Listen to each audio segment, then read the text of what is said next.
What if the problem isn't that you don't know what's right, but that you're not doing it? What if the gap between where you are and where you want to be is simply obedience? And what if listening without action is quietly holding you back from real transformation? We live in a time where information is everywhere. You can hear a message anytime, watch a sermon anywhere, learn truth in seconds. But knowing more doesn't always mean becoming more. In Epistle of James chapter 1 verses 19 to 27, we are given a powerful reminder that challenges how we approach faith. Everyone should be quick to listen, slow to speak, and slow to become angry. That alone could change so many situations in life. Quick to listen, not just hearing words, but truly understanding. Being present, being open, being willing to receive.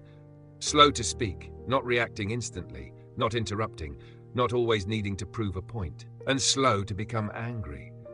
Because anger, when uncontrolled, clouds judgment. It distorts perspective. It pushes us away from wisdom. James explains why. Human anger does not produce the righteousness that God desires. In other words, reacting emotionally doesn't lead to the kind of life God is calling us to live. So what do we do instead? James says, "Get rid of all moral filth and the evil that is so prevalent, and humbly accept the word planted in you, which can save you." This is about preparation. Before transformation can happen, something has to be removed. Attitudes, habits, thought patterns, things that block growth. And then accept the word. Not just hear it, accept it. Let it take root, let it grow, let it shape you. But here's where the message becomes deeply practical. Do not merely listen to the word and so deceive yourselves, do what it says.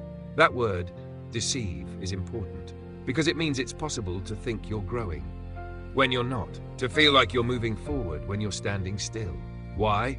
Because listening can feel like progress, learning can feel like change, but without action, nothing actually shifts. James gives a powerful illustration. Anyone who listens to the word but does not do what it says is like someone who looks at their face in a mirror. Imagine that. You look into a mirror, you see clearly every detail, every flaw, every area that needs attention. But after looking at themselves, goes away and immediately forgets what they look like. That's the disconnect, seeing but not responding, recognizing but not changing, knowing but not doing. And how often does that happen? You hear something that speaks to you, you feel convicted, inspired, motivated, but then you move on, you forget, nothing changes. That's what James is warning us about, because the purpose of truth is not just to inform, it's to transform. And transformation requires action. He continues, "But whoever looks intently into the perfect law that gives freedom and continues in it, not forgetting what they have heard, but doing it, they will be blessed in what they do." Notice the difference. Looking intently, continuing in it, not forgetting, doing it. This is not a one-time moment. It's a lifestyle, consistency, commitment, daily choice, and the result? Blessing. Not just external success, but internal alignment, peace, clarity, purpose.